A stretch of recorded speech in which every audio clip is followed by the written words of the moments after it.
Hi, Andy. Hi, Victoria. Today, we are going to be talking about oil, specifically the oils used in cooking.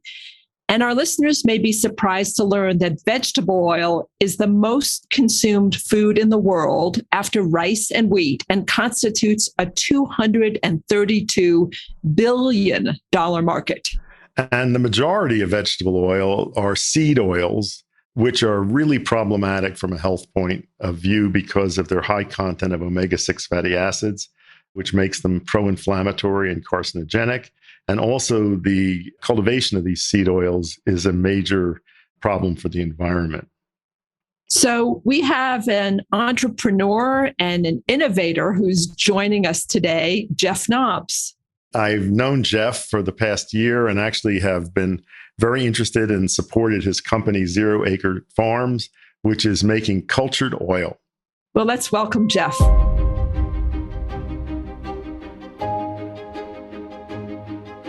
Jeff Nobbs is the co-founder and CEO of Zero Acre Farms, a food company producing vegetable oils made by fermentation.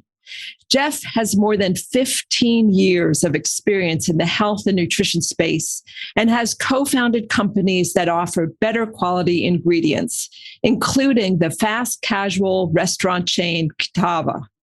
In 2020, Jeff co-founded Help Kitchen, which connects food insecure individuals with partnering restaurants that provide free meals.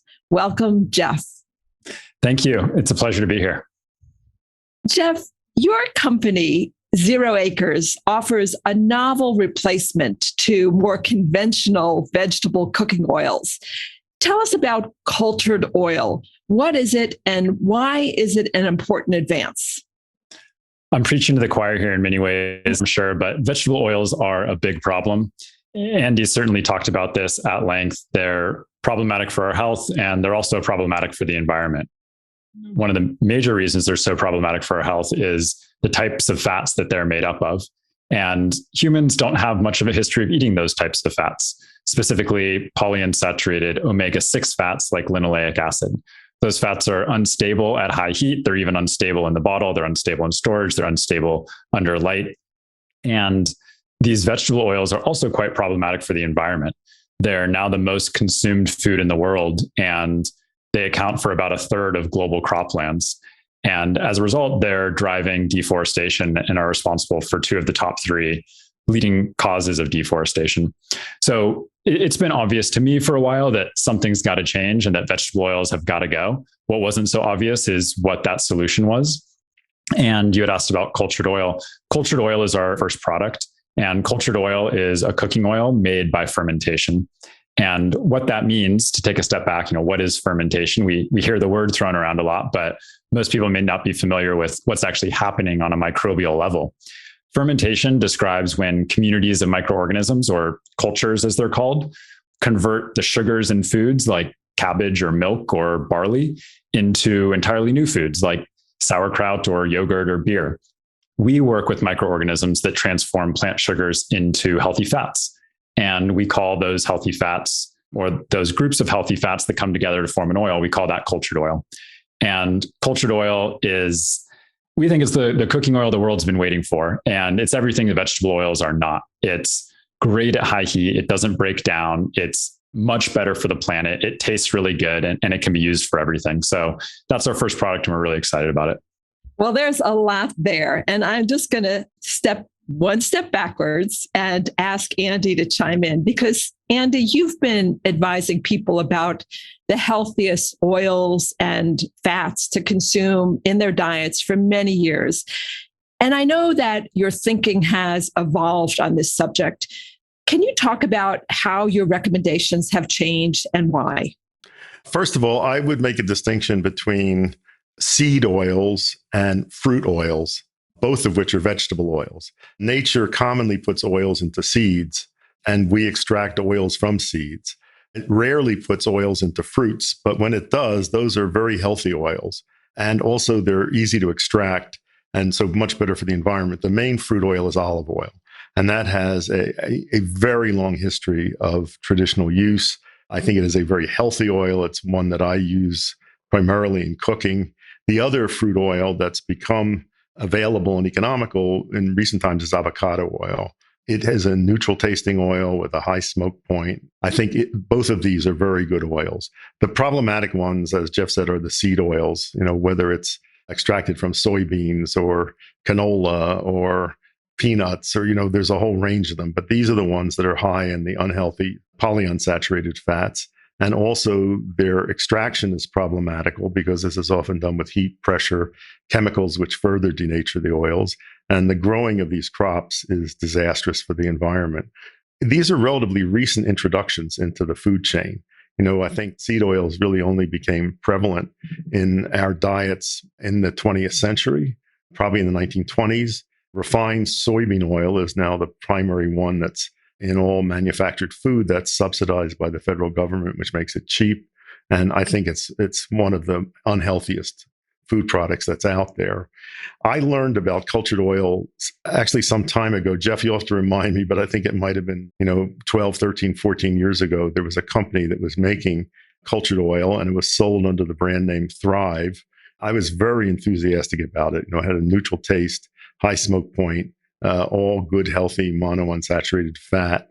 Even had some omega-3 fat in it. And I tried to get this into True Food Kitchen restaurants, which were just opening at that time.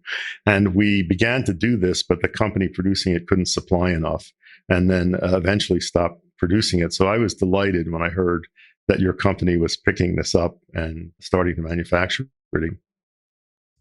Yeah, and that product was a really great one, made from algal oil.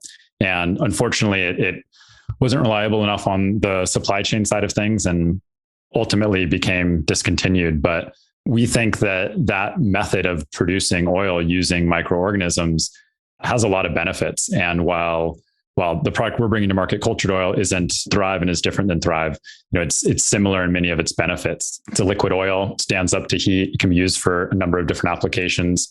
And there are things it does that something like an olive oil, for example, doesn't. And we looked at everything from regenerative agriculture producing beef tallow to olive oil and whether those could stand a chance of displacing vegetable oils at scale. And for a number of reasons, they couldn't. And certainly we didn't get into this mess because people are consuming too much artisanal extra virgin olive oil. But at the same time, there's a reason that most restaurants, even when they say they're using olive oil, are actually cutting it with something like 80% canola oil. Olive oil has a distinct taste and flavor. It doesn't hold up to high heat quite as well, and starts to clump up and solidify in the fridge. Which, whether home cook or your restaurant, you usually want your salad dressings and liquid oils to stay liquid when you prepare them a couple of days ahead of time. But to Andy's point, certainly of the oils out there is a distinction between those that are most harmful for health, the seed oils, and those that are far less problematic, and also have a lot of good polyphenols and antioxidants in them, like olive oil. And then something like an avocado oil is a fruit oil that does tend to be a little bit worse for the environment. It's sort of like the palm oil of North America, but it hasn't reached the prevalence of palm oil or seed oils to really make headlines. Largely grown out of Mexico and much lower in these polyunsaturated fats than something like a soybean oil, but it's typically in the kind of 12 to 15% range, sometimes as high as 20% of the omega-6 fat. And cultured oil is more in the neighborhood of low single digit, 1.5 to 3% polyunsaturated fats, which is the reason it's so stable at high heat. And it's so high in the monounsaturated fats, which is what still makes it liquid, makes it very heat stable without needing a lot of saturated fats. The problem with these polyunsaturated fatty acids, aside from their instability and tendency to oxidize, they are pro-inflammatory, they're carcinogenic, they break down easily into toxic products. And there's been some controversy here because some nutrition experts who look only at the cardiovascular issue have said that polyunsaturated fats are good for us because they lower cholesterol and reduce heart attack risk. And I think that's a very narrow view that does not look at the larger issue of inflammation in the body. So say more, Andy, about inflammation, because you've been such a long-time advocate of the anti-inflammatory diet. What do these seed oils do that contribute to inflammation? Well, I think the polyunsaturated fatty acids are directly pro-inflammatory. And when they oxidize, which they do very readily, they form even more pro-inflammatory carcinogenic products. And this is one of the things we can do something about, because your inflammatory status is influenced by many, many things, but diet is a major influence. And I'd say of the dietary variables, the choice of fats is probably right up there as the most important. You both said something about the environment, and I know that you both share a concern about the environmental impact of oil production. Soybean oil, as you mentioned, is really one of the most common oils that's used. And my understanding is 90% of soybeans in the US are GMO, so genetically modified. And that means that glyphosate is used on them as an herbicide, which means there's a lot of Roundup Ready or another product like Roundup Ready being sprayed on our soil. And the evidence for glyphosate's harm just keep growing. Yeah, glyphosate, I think that is the stat. And I think it's upwards of 90% of soy that's sprayed with glyphosate as well. And so soy products, for the most part, also have glyphosate on them, and it has an environmental impact and may have a health impact as well. There's an organization that actually certifies your product as glyphosate free. So we only have a few certifications that we sought out. That was one of them. So cultured oil is glyphosate residue free certified. And, we think that's important. It's important to us. It's important to consumers. And it's not the direction that most of the agriculture industry is going, specifically plant crops like soy and corn and cotton and canola, rapeseed, others. And it's sort of like we're seeing antibiotic resistance with the overuse of antibiotics. Antibiotics can be lifesavers. They can be amazing. We need them for acute care in many situations. But when we just give everyone antibiotics all the time for any little reason, we develop antibiotic resistance. And it's the same with glyphosate. I think there's probably a time and a place where we acutely need certain herbicides or pesticides, but spraying crops indiscriminately, nearly 100% of crops in some cases with this herbicide, I think inevitably you're going to see issues. And now we're seeing essentially glyphosate resistance weeds that are popping up that are like super weeds that are causing all sorts of issues. And as a result, now we'll just need a new type of glyphosate that unfortunately, but likely will do even more harm. Victoria, you mentioned that my views on oils have evolved, and they have changed quite a bit over time. When I was first, I think in the first book that I wrote about health and diet, I've always recommended olive oil, but I was recommending canola oil because it had such a high percentage of monounsaturated fat. Then I began to learn about the problems of canola, especially the fact that large quantities of pesticides are used on the crop.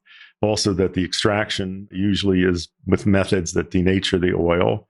So I then began recommending grape seed oil as an alternative, which I thought was healthier. Again, neutral, if you wanted a neutral tasting oil other than olive. And, this is True Food Kitchens. They can't afford to use olive oil as their main oil. So they began using mainly grapeseed oil. And then I was really learned more about, how much polyunsaturated fat was in grapeseed oil. And I think it's probably one of the most pro-inflammatory ones. And I've been leaning on True Food Kitchen to get it out and to replace it with avocado oil, but that's more expensive. So it's been a long process. They finally have agreed to substitute avocado oil for grapeseed oil. But when I look at recipes in my earlier cookbooks, they call for grapeseed oil, and I, feel bad about that. They'll have to be updated. But, when cultured oil becomes available, that certainly is my first choice for a product other than olive oil for a neutral tasting oil. So what do we know about the health benefits of cultured oil? Are they theoretical? Have we had any studies done of them? Do we know, for example, how they affect the microbiome or this balance of pro and anti-inflammatory tendencies? We think that the best study for any food is human evolution. And if we've been eating a particular food for many thousands or hundreds of thousands of years, at the very least, it probably won't cause acute harm. And, at best are what allowed humans to become humans. And with cultured oil, there's nothing new. There's no new novel food compound, there's no new type of fatty acid. When we introduce new food compounds to our diet for the first time in our evolution, it usually doesn't end well for us, looking at things like, trans fats and massive amounts of high fructose corn syrup and refined sugars. Trans fats were an entirely new compound from partial hydrogenation. Crisco was introduced a totally new compound. Even vegetable oils are introducing these amounts of omega-6 polyunsaturated fats in unprecedented levels. Olestra from the 1990s was an entirely new compound that tried to trick our body to have the fats bypass our metabolism. With cultured oil, it's the same healthy fats that are in literally every other food. Just more of the good, less of the bad, and made in a more sustainable way. Jeff, one of the questions you'll probably get from consumers is whether the microorganisms have been genetically engineered or modified.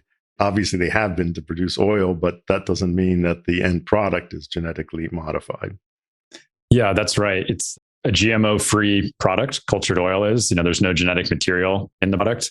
And GMO, for a lot of the reasons we were talking about, sprayed with glyphosate in massive amounts, for example, GMO can get a bad rap. And I think part of the other reason is because it introduces these new foods or new compounds where you're actually eating that genetically modified organism, putting it in your body.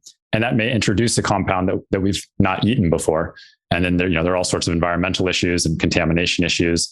So in the case of cultured oil, certainly we use technology to be able to solve this problem. Fermentation is a very natural food production method.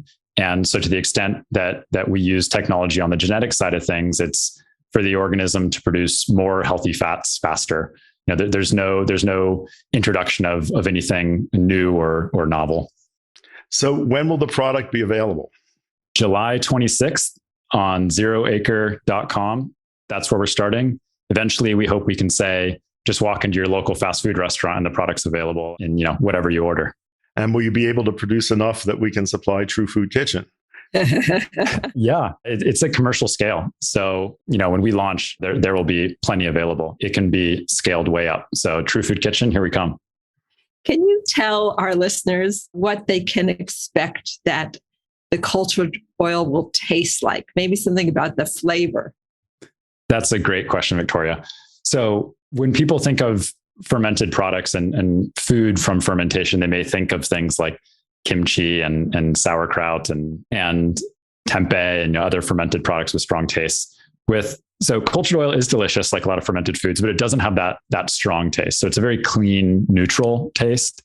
Some people describe it as lightly nutty or lightly buttery, but in a very subtle way. And so, this isn't a roasted sesame oil alternative or bitter, grassy, extra virgin olive oil alternative. It's a clean taste. And so therefore it can be used in a number of different ways. Wonderful, because I'm always looking for an oil when I'm baking that won't change the taste of baked goods. Yeah. And that's a reason that canola oil and grape seed oil and soybean oil and all the others rose to such prominence is they didn't taste like much. And so they were versatile and could be used in a number of ways. They were easy to work with because they were liquid. So, cultured oil is not a replacement for lard or butter or beef fat. Those things are solid fats, higher in saturated fats to give them that solid structure. And so for baking, we're working on some solid fats to replace things like shortening and margarine and other solid products. But cultured oil certainly can be used as a replacement for the liquid vegetable oils in baking. Body of Wonder is produced by the Andrew Weil Center for Integrative Medicine at the University of Arizona, internationally recognized for innovative health and wellness programs, evidence-based research, and clinical standards. The center offers listeners a wide range of free resources to live and maintain a healthy lifestyle, including online learning, meditations, and short videos. To find out more, go to azcim.org/podcast. That's azcim.org/podcast. I would love to hear, if you have any ideas that maybe we're not thinking of in terms of how to better educate and solve this problem at scale. And cost is certainly one of them. Are there other things we can do? We see this big issue of seed oils that are so prevalent.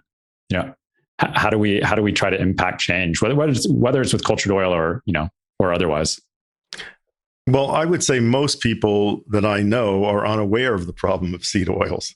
They may have heard that specific oils are not healthy, but I don't think they see the general problem out there.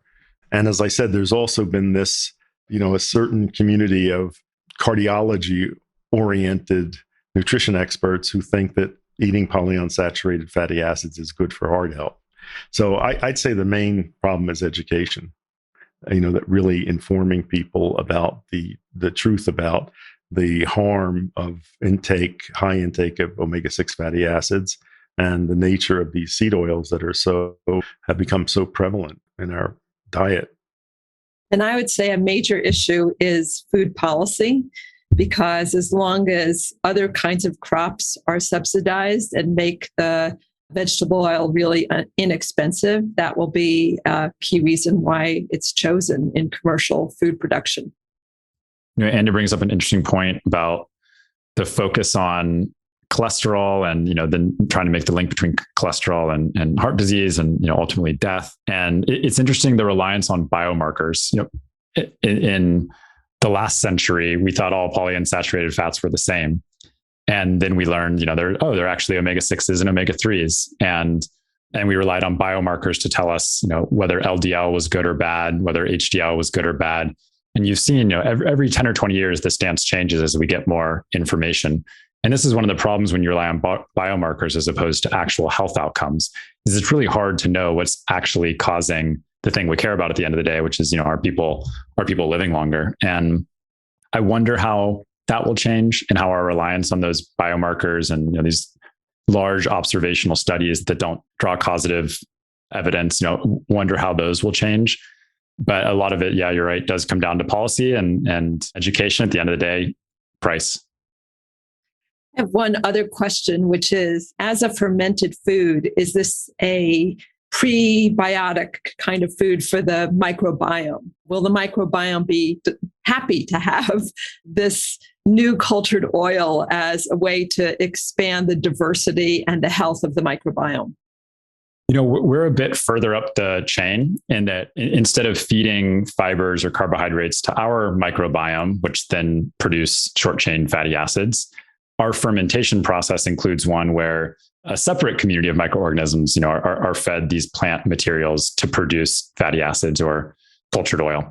So cultured oil isn't a particularly microbiome feeding food because there aren't any carbohydrates in it, but it's unlike the seed oils out there, it won't cause damage or harm to the microbiome. So through displacing the bad food, it's, in a way a good food, but wouldn't be considered a prebiotic. And a question from a listener. Fried food is such a part of the American diet, and this listener is curious whether cultured oil can be used to fry food in. Does that make it healthier, or is all fried food bad? I think it certainly makes it healthier. And when you look at what fried food is, it's fat and usually, something like a potato or a piece of chicken and some salt. There's no reason that fat, a food, and salt need to be unhealthy. Oils change a lot during deep frying. And the more unstable those oils are, the more easily they change into things that we should not be consuming. And everyone, no matter what side of the nutritional aisle you're on, thinks we should be consuming less fried food. And I think what we, maybe haven't fully agreed on yet is, why is fried food so bad? It's obvious to me that it's because of the types of oils that most foods are fried in. And if those oils don't break down so easily and are high in the stable fats, and that fryer oil is treated well, then we don't need to feel quite so guilty when we have those French fries. But, the economics of oils dictate that they are not changed frequently in restaurants and fast food restaurants, that they're used and reused until the tastes of the oxidized products really begin to affect the food. So I think it's not a good idea to eat anything fried certainly in a fast food restaurant, and possibly not in any restaurant. Yeah, that's a great point with eating out at restaurants. And, this is one of the things that's so unfortunate when you eat out, is you don't really know what you're getting. And to feel great about your diet, you got to eat at home. And it's unfortunate, because going out to restaurants is a really great experience. It's a fun experience. Andy's, been an owner of a restaurant. I've been an owner of a restaurant. There's a reason we did those things, because we want to give people a place to go eat out and feel good about their foods that they're eating. but that's not the case at a lot of restaurants, unfortunately. And so, any fried food is going to have some breakdown in there. So the more we can prevent that, the more we can reduce the oxidation of oils when they're being fried, the better. Well, Jeff, thank you so much for joining us on Body of Wonder. And I wish you every success with Zero Acre Farm and look forward to having healthier oils in the marketplace. Thank you both.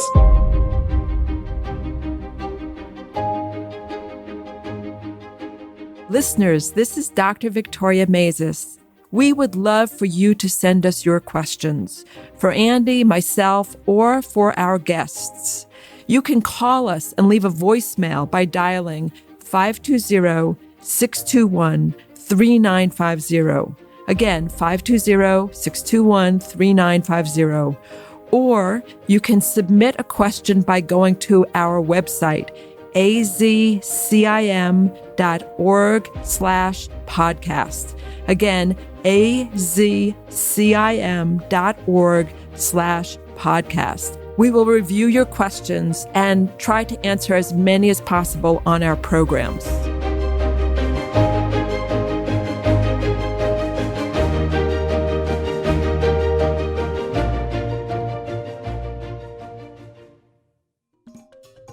We hope you enjoyed this episode of Body of Wonder, brought to you by the Andrew Weil Center for Integrative Medicine.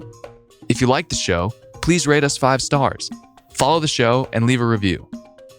To learn more about integrative healing and the center, go to azcim.org/podcast. That's azcim.org/podcast.